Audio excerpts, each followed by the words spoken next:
말씀은 디모데후서 2장 3절 말씀입니다. 좋은 군사로서 고난을 견디라. 오늘은 꼭 성도님들에게 들려드릴 이야기가 있습니다. 저희는 그리스도의 좋은 군사로서 고난을 견뎌내야 합니다. 성도님들, 지난 3년 동안 코로나라는 여태까지 겪어보지 못한 재난으로 인해, 그 역병으로 인해 너무나도 힘든 시간 보내셨죠. 저도 코로나로 인해서 참 힘든 시간을 보냈습니다. 이렇게 모든 사람은 각자가 힘든 일을 지니고 있습니다. 이 모양이 다를 뿐 고난에 처하게 되면 저희들은 정말 힘든 시간을 보내게 됩니다. 건강, 물질, 취업, 직장, 사업, 인간관계 등 너무나도 많은 모양의 형태로 고난이 저희들 삶 가운데 존재합니다. 그리고 지금은 없다고 할지라도 앞으로 고난을 또 겪게 될 수도 있습니다. 하지만 우리는 주 예수 그리스도를 믿는 믿음으로 이러한 고난들을 견뎌내야만 합니다. 이렇게 말씀드리면 아멘 소리가 천둥처럼 들릴 줄 알았는데 아멘 소리가 없어서 제가 너무 의기소침해지는 것 같습니다. 오늘 선포되는 하나님의 말씀이 말씀대로 이루어질 줄로 믿습니다 하는 마음과 앞에 있는 연약한 제가 힘내서 하나님 말씀을 선포할 수 있도록 아멘으로 화답해 주시길 간절히 부탁드리겠습니다. 하나님 말씀이 말씀대로 이루어지실 줄로 믿습니까? 아멘. 감사합니다. 성도님들께서 잘 아시는 것처럼 우리나라는 분단 국가로서 남자가 성인이 되면 반드시 의무적으로 군대에 입대해야 합니다. 이스라엘도 마찬가지입니다. 그런데 이스라엘에는 여성도 예외가 없습니다. 군사가 되는 과정에는 반드시 훈련의 시기가 필요합니다. 훈련병들은 자유를 극도로 제한받고 힘들고 지치는 고강도의 훈련을 받아야만 합니다. 이런 과정이 익숙한 사람들도 있을 것이고, 이런 과정이 너무나도 힘든, 난생 처음 맛보는 아주 쓰디쓴 고통을 느끼는 훈련병도 있을 것입니다.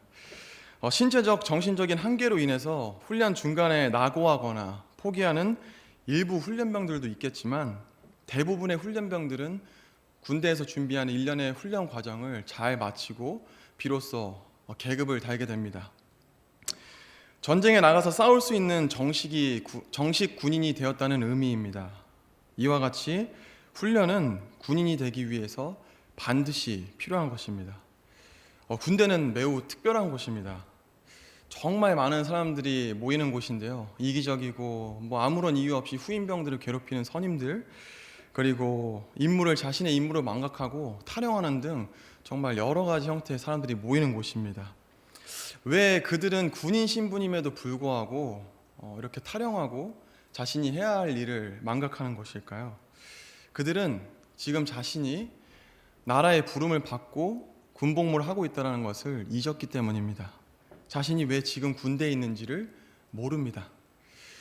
대부분 군에 일단 입대하는 동시에 내가 군대에 있는 동안에는 내 나라를 지키겠다라는 사명감으로 임하게 됩니다. 하지만 일부 사람들은 집에 갈 생각만 하고 있습니다. 군대는 내 행동에 대한 대가가 분명하고 아주 즉각적인 곳입니다. 작게는 군인들의 최고의 간식인 몽쉘, 이게 제가 훈련소에서 정말 먹고 싶었는데요. 훈련을 제대로 임하지 못해서 받지 못했지만 어쨌든 이런 작은 몽쉘을 또 포상으로 주기도 하고, 또 크게는 포상휴가라는 아주 달콤한 보상을 받을 수 있는 아주 즉각적인 보상을 받을 수 있는 곳입니다. 그러므로 너는 예수 그리스도의 좋은 군사로서 고난을 견뎌내라. 저는 최근에 아주 멋진 군사 한 명을 발견했습니다. 저희 교회에 있는 형제님이신데 이 형제님이 교회에 덧붙여지고 최근에 하나님 말씀에 소망을 두게 됐고, 하나님께서 주시는 상급을 사모하는 마음과 하나님께서 복음을 전하는 일을 기뻐하시리라는 믿음을 가지고 최근에 복음의 최전선에서 복음을 전하고 있는 아주 귀한 형제님입니다. 그 형제가 말씀에 도전을 받고 복음을 전한 지 며칠 안 됐을 때 얘긴데요. 예수님을 전하기 위해 상대방이 다가왔는데 상대방이 그 형제 얼굴에 침을 뱉었다고 합니다. 얼마나 치욕스럽고 불쾌했겠습니까? 더군다나 지금 코로나 시기인데 얼마나 그 형제가 불안했을까요? 저는 그 형제가 그날 이후에 더 이상 복음을 전하러 나오지 않을 것으로 생각했습니다. 근데 그 형제의 고백이 정말 놀랍습니다. 기분이 잠깐 나쁘긴 했지만 예수님께서 예수 그리스도의 이름으로 핍박받는 너희들은 기뻐하라, 하늘에 너희들의 상급이 크니라 하신 말씀이 떠오르면서 이내 기쁨으로 바뀌었다고 합니다. 저는 그 순간 솔직히 그 형제가 너무 부러웠습니다. 나도 저렇게 침 한번 맞아야지 하나님께 상급이 클 텐데, 맞는 건 두렵지만 침 맞는 거 정도야 내가 할 수 있지 않을까. 그 형제님은 자신에게 닥친 고난을 기쁨으로 견뎌낸 것입니다. 소망으로 이겨낸 것입니다.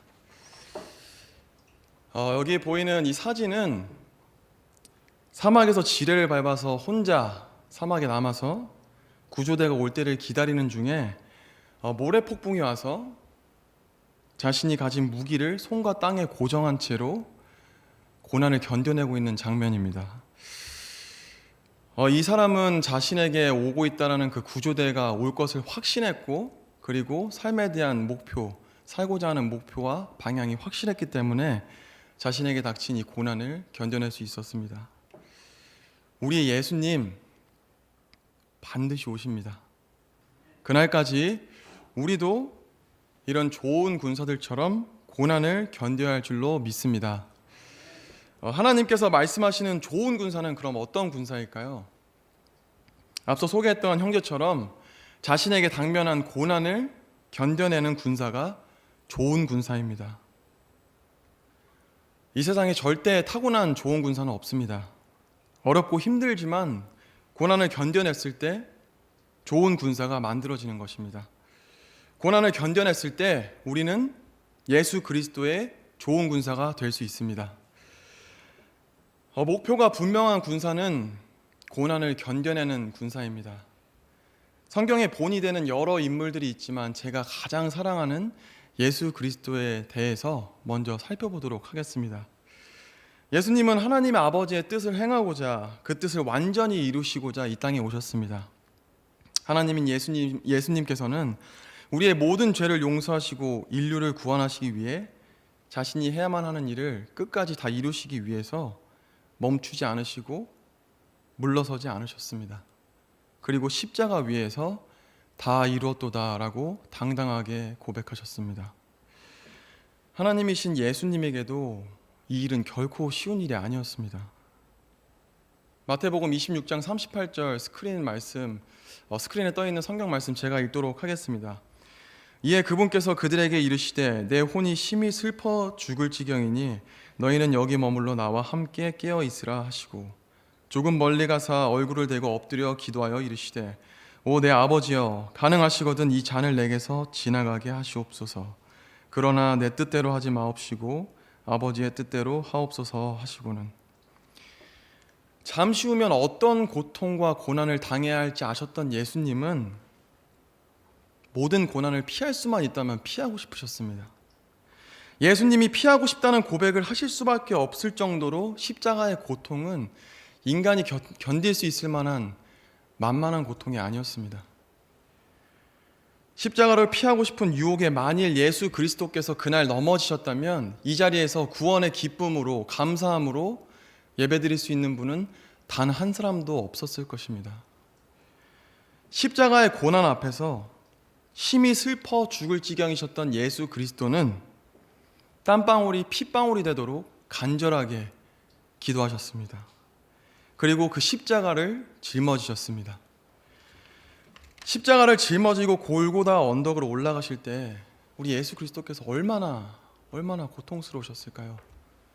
이렇게 손바닥으로 딱 때리기만 해도 아픈데 예수님께서는 채찍에 맞아서 살가죽이 다 벗겨지시고 뼈가 다 드러나시는데도 불구하고 그 십자가를 홀로 짊어지셨습니다. 손과 발에 대못이 박힌 채로 십자가에서 수시간을 매달려 계셨습니다. 육신의 고통도 견디기 힘든데 예수님은 철저하게 외로우셨을 겁니다. 예수님과 함께했던 그토록 사랑하는 제자들이 뿔뿔이 흩어지고 예수님 곁엔 아무도 없었습니다. 아낌없이 사랑을 주시고 희생하며 가르친 예수 그리스도의 제자가 십자가의 고난 앞에서 모두 다 도망친 겁니다. 그리고 그 자리에 홀로 남겨지셨을 때 얼마나 슬프고 외로우셨을까요? 하지만 예수님은 외로움도 이겨내셨습니다. 그들의 얼굴을 떠올리며 그들을 구원하기 위해서 그 모든 고난을 끝까지 견뎌내셨을 겁니다. 그리고 이 자리에 앉아 계신 우리 성도님들의 얼굴을 한 분 한 분 떠올리시면서 우리 성도님들의 구원을 위해서 십자가에서 그 고통을 이겨내시고 승리하셨습니다. 예수님의 고난은 우리가 당한 그 어떤 고난보다 견디기 힘든 고난이었습니다. 그 안에는 여러 가지의 고난이 존재합니다. 인간관계의 고난, 영적인 고난, 신체적인 고난. 정말 많은 형태를 그 고난을 이겨내신 예수님은 우리의 구주 되십니다. 요한복음 6장 39절 말씀을 다 함께 읽도록 하겠습니다. 앞에 스크린 보시면서 읽도록 하겠습니다. 시작. 나를 보내신 아버지의 뜻은 이것이니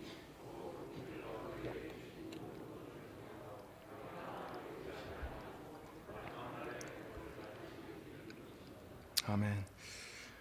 예수님은 구원받은 사람을 하나도 잃지 않으시고 마지막 날에 다시 일으키시기 위해 아버지의 뜻을 이루시기 위해 이 땅에 오셨습니다. 예수님께서 오신 목적 그대로 우리의 모든 죄를 담당하시고 십자가에서 죽으시고 묻히셨다가 성경 기록대로 셋째 날에 부활하셨습니다. 우리의 대장 되신 예수 그리스도께서 자신의 고난 앞에서 얼마나 힘드셨겠습니까? 하지만 그분께서는 끝까지 견디셨고 결국 승리하셨습니다. 그리고 자격 없는 우리들도 승리할 수 있도록 해주셨습니다. 예수 그리스도를 본받아 그분의 길을 따라가시는 성도님들이 되시기를 간절히 바라겠습니다. 사람들은 전쟁에서 이기기 위해서는 많은 수의 군인과 좋은 무기가 필요하다고 합니다. 하지만 하나님께서는 전쟁은 하나님께 속했다고 말씀하십니다. 하나님이 다스리시는 이스라엘이 승리하는 데 필요했던 것은 좋은 무기가 아니었습니다. 우리는 이러한 것들을 오늘 다윗이라는 인물을 통해서 알아보도록 하겠습니다. 블레셋과 이스라엘은 전쟁을 앞두고 있었습니다. 사무엘상 17장 2절 말씀인데요. 구약성경 373장 말씀을 펴시고 같이 읽도록 하시겠습니다. 사무엘상 17장 2절 말씀입니다. 앞에 스크린에도 띄워져 있고요.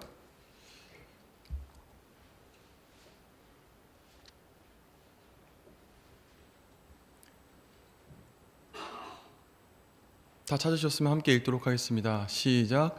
사울과 이스라엘 사람들이 함께 모여 엘라 골짜기 옆에 진을 치고 블레셋 사람들을 마주보며 전투 대형을 갖추더라. 블레셋 사람들은 이편산에 섰고 이스라엘은 저편산에 섰으며 그들 사이에는 골짜기가 있더라. 블레셋 사람들의 진영에서 가드 출신의 골리앗이라는 이름의 투사가 나오는데 그의 키는 6규빗 한 뼘이더라. 6규빗 한 뼘, 3m가 넘는 키입니다. 이렇게 육중한 골리앗은 이스라엘을 향해 외칩니다. 너희가 어찌하여 전투 대형을 갖추었느냐? 각 진영의 한 사람이 대표로 나와서 전투하여 승리하는 진영이 상대의 진영을 섬기기로 하자고 외칩니다. 사무엘상 17장 11절 말씀 제가 읽도록 하겠습니다. 사울과 온 이스라엘이 그 블레셋 사람의 그 말들을 듣고는 놀라고 크게 두려워하니라. 이스라엘 모든 군사, 장군, 심지어는 사울 왕까지 너나 할 것 없이 골리앗이라는 큰 벽 앞에서 두려움을 느끼고 벌벌 떨고 있었던 것입니다. 하지만 하나님의 마음에 합한 자라고 칭함받던 다윗은 어땠습니까? 전쟁이라고는 참전해보지도 못했던 소년 다윗은 하나님의 이름과 하나님의 영광을 모독하는 골리앗에 맞서서 만군의 주 하나님의 이름으로 두려움 없이 전장의 최전선에 나섭니다. 하나님의 영광을 위하여 모두가 무너뜨릴 수 없다라고 생각한 큰 벽, 넘을 수 없다라고 생각한 큰 산 앞에 하나님의 이름을 힘입어서 다윗은 전장의 최전선에 나섭니다. 이것이 바로 그리스도의 군사가 지녀야 할 믿음입니다. 하나님이 나와 함께 하심을 믿는 믿음입니다. 그리스도인들은 자신을 믿는 사람들이 아닙니다. 하나님을 신뢰하지 않는 세상은 무수히 많은 메시지들로 너 자신을 믿고 너의 꿈을 향해서 세상을 향해 나아가라고 외칩니다. 물론 우리가 우리 자신을 사랑할 수도 있어야 합니다. 그리고 자신이 할 수 있다라고 믿는 것도 너무나도 중요합니다. 하지만 하나님 없이 나 혼자서 모든 것을 할 수 있다라는 생각은 교만이고 위험한 생각입니다. 그리스도인들은 반드시 하나님을 믿고 나아가야 합니다. 다수가 틀렸다고 지적한다고 해도 다수의 의견이 반드시 옳은 것만은 아닙니다. 다윗이 골리앗을 향해 믿음으로 나아갔을 때 이러한 상황이 나타나게 됩니다. 모든 이스라엘 군인이 그를 향해서 수군거렸을 것입니다. 저 현실 직시가 안 되고 아주 무모한 자다, 교만한 자다, 심지어는 겁없고 아주 무례한 자라고 생각하는 군사도 있었을 것입니다. 다윗의 친형인 엘리압은 다윗의 믿음을 이해하지 못할 뿐만 아니라 다윗을 향해 비판하고 화를 내기 시작합니다. 사무엘상 17장 28절 말씀입니다. 스크린 말씀 같이 보시고 읽도록 하겠습니다. 시작. 그가 그 사람들에게 말할 때에 그의 맏형 엘리압이 들었으므로 엘리압의 분노가 다윗을 향해 타오르매 그가 이르되 내가 어찌하여 이리로 내려왔느냐? 광야에 있는 몇 안 되는 그 양들을 내가 누구에게 맡겼느냐? 나는 내 교만과 내 마음의 무례함을 아나니 내가 전쟁을 구경하려고 내려왔도다 하매. 하나님의 이름으로 어찌 욕보이냐며 다윗이 분노하자 그의 친형은 방금 읽었던 말씀과 같이 의로운 마음을 품은 다윗을 향해 분노하며 그를 비판한 것입니다. 너 같은 게 무엇을 할 수 있느냐? 가서 양이나 쳐라. 그럼에도 불구하고 하나님의 이름으로 담대하게 나간 다윗은 그 골리앗을 향해 어떤 결과를 이뤄냈습니까? 이 기록은 너무나도 유명해서 이 사회에서 아직까지도 회자될 정도로 너무나도 유명한 스토리입니다. 잘 알고 계신 것처럼 다윗은 골리앗으로부터 놀라운 승리를 거머쥐게 됩니다. 사무엘상 17장 45절 말씀 함께 읽도록 하겠습니다. 시작. 이에 다윗이 그 블레셋 사람들에게 이르되 너는 칼과 창과 방패를 가지고 내게 오거니와 나는 내가 도전한 이스라엘 군대의 하나님 곧 만군의 주의 이름으로 내게 가노라. 사무엘상 17장 49절 말씀도 읽도록 하시겠습니다. 시작. 손을 자루에 넣어 거기서 돌을 꺼내 무림매로 그것을 던져 그 블레셋 사람의 이마를 치매 그 돌이 그의 이마에 박혀 그가 얼굴을 땅에 대고 쓰러지니라. 하나님의 이름으로 다윗은 멋지게 나아갔습니다.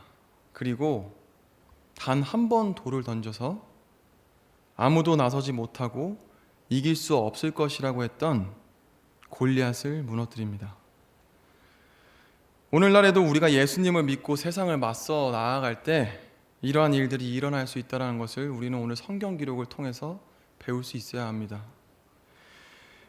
우리는 예수님을 믿는다는 이유로 사회에서, 가족들에게서, 친구들에게서, 그리고 주변 지인들로부터 심지어는 교회에서 비판받는 말들을 들을 수도 있습니다. 하지만 여기 계신 성도님들은 그러한 소리에 귀를 기울이시는 것이 아니라 하나님의 음성에, 하나님의 이름에, 하나님의 말씀에 귀를 기울이시는 귀한 성도님들 다 되시기를 간절히 소원합니다. 다윗에게도 반드시 분명히 고난이 있었습니다. 자신의 형들은 남자답게 전장에 참전해서 인정받는 위치에 있었고 수많은 사람들에게 인정받았지만 다윗은 아무도 알아주지 않는 한낱 양치기 소년에 불과했습니다. 하지만 하나님께서는 하나님의 때에 하나님께서 쓰시기 좋도록 다윗을 보이지 않는 곳에서 훈련시키고 계셨습니다. 다윗은 양을 돌보고 지키면서 하나님의 도우심으로 포악한 짐승들을 무림매로 수없이 쳐 죽이고 양들을 건져내는 경험을 했습니다. 다윗이 누구 하나 알아주지 않는 낮은 위치에서 고난을 참고 인내하며 하나님께서 맡겨주신 이 작은 일에 충성했을 때 하나님께서는 다윗을 하나님께서 쓰시기 좋은 사람으로 훈련시키셨던 겁니다. 그리고는 때가 되었을 때 하나님의 좋은 군사로서 모두가 안 된다고 했을 때 놀라운 일을 만들어낸 것입니다. 우리는 목표가 확실할 때 흔들리지 않습니다. 하나님의 일을 이루는 데는 많은 사람이 필요하지 않을 수도 있습니다. 하나님에게는 믿음으로 나아가겠다고 결단한 한 사람의 믿음이 필요한 겁니다. 그리고 그 한 사람을 위해 다윗과 같이 예수님과 같이 놀라운 일들을 성취해내실 수 있는 분이심을 오늘 믿고 하나님을 의지하시는 성도님들 되시기를 간절히 기도드립니다. 성도님들이 그 귀한 한 사람들이 다 되시기를 간절히 원합니다. 믿음으로 나아가는 하나님의 좋은 군사가 되시기를 바랍니다. 기적은 그럴 때 일어납니다. 하나님께서는 우리 귀한 성도님들의 믿음을 보고 계시고 성도님들의 올바른 섬김을 반드시 기억하고 훗날 지난 주일날 말씀처럼 100배로 보상해 주실 날이 반드시 올 것입니다. 이 땅을 바라보지 마시고 하늘을 바라보고 믿음으로 끝까지 나아가시길 바랍니다. 우리를 위해 십자가를 감당하신 예수님, 믿음으로 싸운 다윗을 통해 우리가 오늘 배워야 할 것이 한 가지 있습니다. 반드시 행동해야 한다는 것입니다. 믿음으로 나아가야 한다는 것입니다. 행위 없는 믿음은 죽은 믿음입니다. 하나님의 뜻을 행함으로 옮기는 우리 귀한 행당동 성서침례교회의 성도님들 다 되시기를 간절히 바라겠습니다.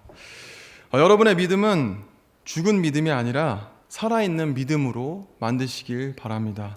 하나님을 위해서 나의 시간을, 나의 물질을, 나의 은사를 한껏 발휘해서 하나님을 섬기는 데 쓰시기 바랍니다.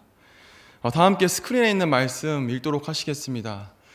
시작. 뽕나무 숲을 꼭대기에서 누군가가 가는 소리를 듣거든 재빨리 움직이라. 그때에 주가 너보다 앞서 나가서 블레셋 사람들의 군대를 치리라 하시니라. 아멘. 기억하시기 바랍니다. 하나님께서 앞서 나아가십니다. 주님이 우리보다 앞서 나가십니다. 주님이 우리보다 앞서 나가서 싸워주시기 때문에 우리에게는 승리가 있습니다. 하나님을 위해서 움직이는 성도, 행하는 성도가 하나님이 허락해 주신 승리를 오늘 이후에 경험하게 될 줄로 믿습니다. 군인들에게는 지켜야 할 사랑하는 가족들이 있고 나라가 있고 사랑하는 사람들이 있기 때문에 자신에게 닥친 모든 고난을 이겨냅니다. 우리에게도 반드시 우리가 구해야 할 사랑하는 가족들, 친구들, 이웃들이 있습니다. 여기에 보시면 카카오톡 프로필에 있는 사진을 제가 캡처해 왔는데요. 얼굴을 좀 적나라하게 공개하면 좀 민망할 것 같아서 이름과 연락처만 캡처했습니다. 앞에 보시는 분은 제가 사랑하는 저의 사촌형입니다. 여기도 제가 정말 사랑하는 사촌형인데 수요 예배 때 말씀을 처음으로 전하니까 오라고 하니까 아주 화를 내면서 골프 치러 가야 된다고, 내가 거길 왜 가냐고 이렇게 얘기했지만 저는 그럼에도 우리 사촌형을 너무나도 사랑하고 있습니다. 그리고 저를 어렸을 때부터 키워주고 보살펴줬던 저희의 사촌 누나의 프로필입니다. 그리고 여기는 지난 주일인가요? 지지난 주일날 저희 교회를 방문했던 배창호라는 인물인데요. 제가 정말 좋아하는 형입니다. 이분들은 아직 예수 그리스도를 믿지 않습니다. 아직 구원받지 못했다는 뜻입니다. 제 주변에 정말 후하게 계산해서 제 주변 사람들 한 30%가 구원받았다고 가정해 보겠습니다. 그럼 제 주변에 있는 지인들 70%는 어디를 향해 달려가고 있을까요? 여기를 보시면 잘 아시는 대한민국입니다. 이곳은 어떤가요? 15년도 기준으로 교회에 등록되어 있는 교인 수가 1000만 명을 넘어섰습니다. 22년인 지금은 몇만일 될지는 모르겠지만 1000만 명을 기준으로 했을 때 나머지 4600만 예수님을 믿지 않는 영혼들은 지금 어딜 향해서 달려가고 있습니까? 잘 아시겠지만 여기는 북한입니다. 심지어 북한은 예수님을 믿는다는 이유로 핍박받고 고문받고 사형을 당하고 있습니다. 여기 있는 2600만의 인구는 어디를 향해 가고 있습니까? 미국입니다. 세계에서 가장 선교를 많이 하는 나라입니다. 여기는 통계적으로 한 3억 4천만 명 정도가 거주하고 있다고 하는데 정말 후하게 계산해서 50% 정도가 구원받았다고 가정해 보겠습니다. 그럼 나머지 1억 7천만 명은 어디를 향해서 달려가고 있습니까? 저희들이 거주하고 있는 지구입니다. 하나님께서 창조하신 이 지구에 제가 설교를 준비하면서 통계를 조사했는데 79억 몇천만 명이 현재 생존하고 있다고 합니다. 여기도 정말 후하게 계산해서 30% 정도가 예수 그리스도를 자신의 구원자로 믿고 자신의 죄를 회개하고 예수님을 영접함으로 인해서 구원받았다고 할지라도 나머지 55억 명의 인구는 어딜 향해서 달려가고 있습니까? 과연 이들이 정말 선명한 복음을 들어보긴 했을까요? 복음을 전하는 사명은 대체 누구에게 주어진 것입니까? 목회자? 사역자? 전도자? 혹은 은사를 타고난 사람? 상상하기 싫고 인정하기 싫을 정도로 너무나도 많은 사람들이 죄에 대한 결과를 알지 못하고 오늘도 지옥을 향해 달려가고 있습니다. 여기 이 그림은 어쩌면 실제보다 더 미화됐을 수도 있습니다. 그리고 어쩌면 이 그림보다도 더 잔혹하게 표현됐을 수도 있습니다. 하지만 저희는 이곳이 어떠한 곳인지 명확하게 알 수가 없습니다. 성경에 묘사해 주시지를 않았기 때문입니다. 다만 한번 들어가면 영원히 나올 수 없는 곳이라는 곳.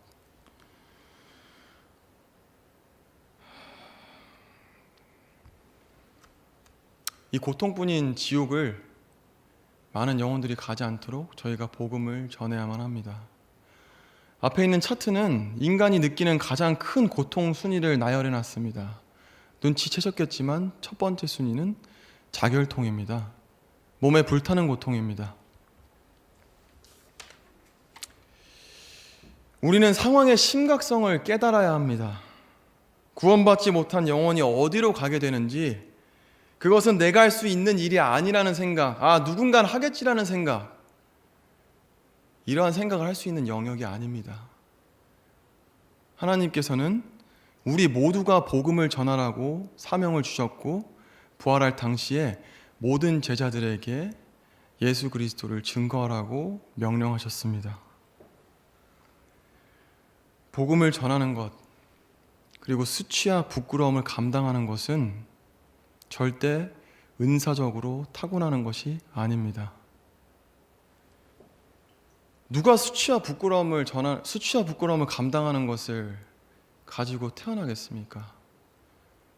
그것에 대한 내성을 가진 사람은 이 땅에 누구도 없을 것입니다. 해야만 한다는 부담감, 죽어가는 사람에 대한 심각성과 하나님의 복음이 그 한 사람을 살릴 수 있다는 믿음을 가진 믿음 있는 성도가 나아가서 전할 수 있는 것입니다. 복음을 알고 있는 우리가 전해야만 합니다. 우리가 움직여야만 합니다. 성도님들, 절대로 혼자서 싸우시는 것이 아닙니다. 가깝게는 나보다 먼저 앞서 나가신 선배님들, 그리고 궁극적으로는 하나님께서 저희를 앞서 나가셨고 이미 십자가에서 모든 승리를 이루어 놓으셨습니다. 여러분들께서 행할 때 하나님의 능력이 성도님들과 함께 할 것입니다. 삶을 살아가다 보면 이런 영적인 일 이외에도 너무나도 많은 고난이 있다는 것 인정합니다. 선택할 수 있는 기회조차 없이 나의 뜻과 선택과는 무관하게 생기는 너무나도 많은 고난들, 재난들, 이러한 일들이 있다는 것 인정합니다. 그것이 얼마나 힘든지 저도 너무나도 잘 이해하고 있습니다. 그러한 고난들 이외에 우리가 오늘 선택할 수 있는 고난들 앞에서 성도님들께서는 어떠한 선택을 하시겠습니까? 하나님께서는 복음을 전하는 것을 고난이라고 성경에서 표현하십니다. 복음의 고난에 참여하는 자가 되라고 명령하십니다. 고난 뒤에는 반드시 기쁨이 있고 영광이 있습니다. 예수 그리스도의 십자가의 사건을 본다면 우리는 단번에 알 수 있습니다. 예수님께서 그 고난을 감당하시고 인류를 구원하시고 하나님 아버지 우편에 앉아 지금까지도 영광 받으시고 계시고 앞으로 영원히 홀로 영광 받으실 날이 반드시 올 것입니다. 그리고 영원히 구원받을 때마다 하나님께서는 기뻐하고 계시고 매일같이 하늘에서 잔치가 이루어지고 있습니다. 디모데후서 1장 8절 말씀 함께 읽도록 하겠습니다. 시작. 그러므로 너는 우리 주의 증언과 그분의 갇힌 자 된 나를 부끄러워하지 말고 오직 하나님의 권능에 따라 복음의 고난에 참여하는 자가 되라. 복음의 고난에 참여하는 자가 되라. 아멘. 저희는 이날 이 자리에 있지 않았기 때문에 이 십자가의 영광을 짊어질 수 없습니다. 하지만 오늘은 다릅니다. 예수님께서 짊어지신 이 십자가를 이제는 저희가 짊어져야만 합니다. 그것은 바로 예수 그리스도의 십자가 복음입니다. 여기 계신 모든 성도님들, 그리고 이 말씀을 듣고 계신 모든 구원받으신 분들께서는 지금 이 시간 이후에 복음의 고난에 참여하시는 그리스도의 좋은 군사가 되시겠습니까? 아니면 나의 삶과 나의 감정에만 치우쳐서 그렇게 하루하루 살아가는 성도님들이 되시겠습니까? 믿음의 고백은 우리 귀한 성도님들께서 각자가 하나님께 올려드리기 원합니다. 오늘 말씀 여기서 마치도록 하겠습니다.